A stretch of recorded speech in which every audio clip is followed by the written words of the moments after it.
আর কি? তো তুমি এখন কোথায় ঘুরতে এসছো? পুকুর পাড়ে? কি করছো পুকুর পাড়ে?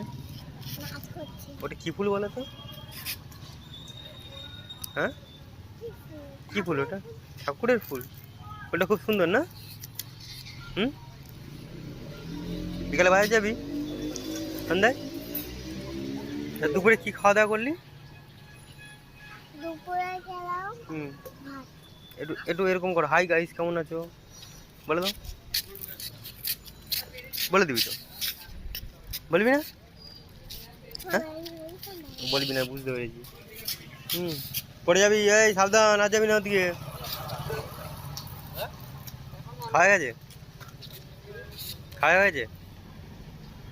এখনো আছে? কতগুলো আছে দেখা? দেখাও। হুম।